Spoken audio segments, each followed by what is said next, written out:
राहुल सब्जी मंडी में सफाई का काम करता था और रेखा लोगों के घरों में खाना बनाती थी। राहुल को उसके काम के लिए 2200 और रेखा को 3000 मिलते थे। ऐसे में दोनों की जिंदगी बड़ी मुश्किलों में बीत रही थी। सब्जियां खरीदने के लिए उनके पास पैसे नहीं होते थे। सब्जी मंडी में सब्जी विक्रेता जो सड़ी गली सब्जियां फेंक देते, राहुल उन्हें घर ले आता था, जिसमें से छांटकर रेखा उनकी सब्जियां बना लेती थी। एक दिन घर पे हरी सब्जियां तो नहीं है, क्या बनाओगी आज? मालकिन प्याज पड़े हैं, प्याज के परांठे बना दो। परांठे बना दो। ठीक है मालकिन, बना दे। ठीक है, पैक करके दे दूंगी। मालिक, आज मैंने प्याज के परांठे बनाए हैं, खा के बताना कि कैसे बने हैं। सुनो, मेरा काम कुछ सही नहीं चल रहा है, क्यों ना तुम अपनी मालकिन से तनख्वाह बढ़ाने की कुछ बात करो। ठीक है, आज मैं जाती हूँ और अपनी मालकिन से तनख्वाह बढ़ाने की बात करती हूँ। हाँ, उससे कहना कि तुम्हारी 3-4 हज़ार नहीं 5-10 हज़ार तनख्वाह कर दे। ठीक है, मैं उन्हें कहती घर का गुजारा नहीं चल रहा है, मेरी 5-10 हज़ार तनख्वाह बढ़ा के कर दे। हाँ, कब तक वैसे हम भिखारी की तरह गरीबी में रहेंगे? मेरे को तो अमीर बनना है ना। करनी है। बोलो। चलिए, आप मेरी 5-10 हज़ार तनख्वाह बढ़ा दो। 10 से तुम्हारा क्या होगा? मैं सोच रही हूँ 15-20 कर दूँ। वाह मालकिन, अब तो मुझे मजा आ जाए। और तुम्हें गाड़ी पे आ जाया करो। लगता है मालकिन आप मजाक कर रही हो। और तुम्हें गाड़ी भी दे देती हूँ। मालकिन ऐसा मजाक मत करो। पहले मजाक किसने शुरू करा था? मालकिन मैं तो अपनी तनख्वाह बढ़ाने की बात कर रही थी। मैं तुम्हें काम से निकाल रही हूँ। प्लीज मुझे काम से मत निकालो। चलो निकल जाओ यहाँ से। मालकिन यदि आप मुझे काम से निकाल दोगे तो मैं कहाँ काम करूँगी? मेरा पति तो वैसे भी नल्ला में रोजगार है। तो तुम निकलो यहाँ से, जहाँ तुम्हें ज्यादा पैसे मिलते वहीं काम करो। प्लीज मालकिन मेरी तनख्वाह मत बढ़ाओ, बस मुझे काम पे रखो। अरे सुनो, तुम्हारी कोई तनख्वाह बढ़ी क्या? कितनी बढ़ी? 5,000 के 10,000? अरे कुछ नहीं बढ़ी मेरी तनख्वाह, मालकिन ने लात मार के निकाल दिया। अरे क्यों, क्या हो गया? तनख्वाह नहीं बढ़ी है, ऊपर से लात खा के उड़ा गई।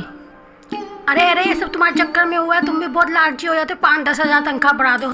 क्या हो गया इनको? ये अपना पैर कहाँ से तुड़वा के आ गए? हम तो पहले इतना गरीबी में जूझ रहे थे, ये अपना पैर तुड़वा के आ गए, अब घर का काम कौन करेगा? अरे क्यों तुम इतना चिल्ला रही हो? है पैर टूटा है ना? अरे तुम्हें शर्म नहीं है अपना पैर तुड़वाते हुए? हम पहले गरीबी में झेल रहे हैं, वैसे टुंडों की तरह पड़ रहे। अरे तुम चिंता क्यों करती हो? मैं देखना बहुत जल्दी ठीक हो जाऊंगा। वो जो हमारी गली का डोमी कुत्ता है ना, मैं उससे देखना तेज भागूंगा। आगे अब यहाँ पे बैठ गए, पहले मेरी तनख्वाह छूट गई, अब इनके पैर टूट गया, वो ऐसे ही बैठे होंगे भूखे नंगे। तभी आपस में लड़ते हुए आइडिया आता है, क्यों ना हम भी प्याज वाले पराठे बेचें।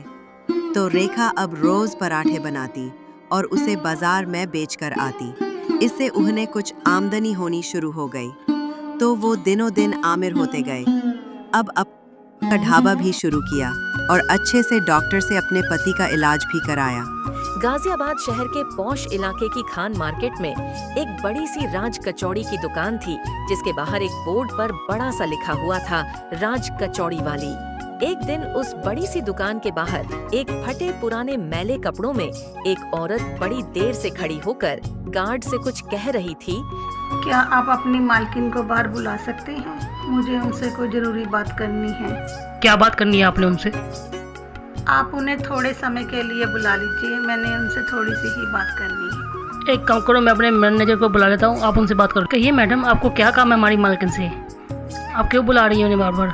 मैनेजर साहब, आप उन्हें थोड़ी देर के लिए बुला लीजिए प्लीज, मैंने उनसे थोड़ी सी ही बात करनी है। वैसे तो हमारी मालकिन कभी किसी से ऐसे मिलती नहीं है, पर फिर भी मैं उनसे जाके बात कर लेता हूँ एक बार। ठीक, मालकिन कोई एक बार गरीब औरत आई है। अच्छा, वो आपसे मिलना चाहती है, वो अपना नाम पुष्पा बता रही है। अच्छा ठीक है, तो क्या मैं उसको अंदर भेज दूँ? तो बुला लो उन्हें। नमस्ते दीदी जी, आपने मुझे पहचाना? हाँ जी, पहचान लिया है। बताओ कैसे आई हो? थोड़े पैसों की जरूरत थी, मेरे पति बीमार हैं, उनका कारोबार भी बेकार हो चुका है। क्या आप मेरी थोड़ी मदद करोगी? थोड़े पैसे दे सकोगी? हाँ जी, चलो मैं तुम्हें कुछ पैसे उधार दे देती। धन्यवाद दीदी जी, आपने मुझे पैसे दिए, आपका बहुत बहुत शुक्रिया। कोई बात नहीं।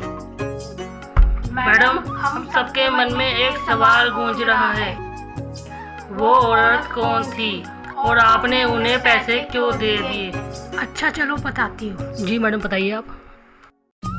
आज से कुछ साल पहले मेरे पति का काम सही नहीं चल रहा था। तो मैंने कचौरी बनाने का काम शुरू किया। शुरू में कोई मेरे से कचौरी नहीं खरीदता था, पर तब एक कचौरी वाली बहुत फेमस थी, राज कचौरी वाली।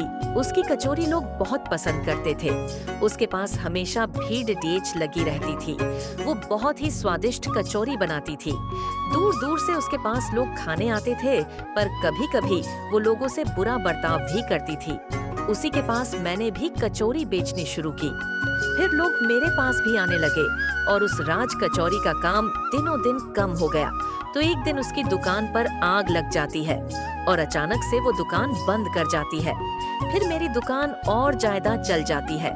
जो राज कचौरी वाली यही पुष्पा थी, जो अब बहुत गरीब है, इसलिए ये मुझे जानती है। हमें कभी भी किसी की मदद से पीछे नहीं हटना चाहिए।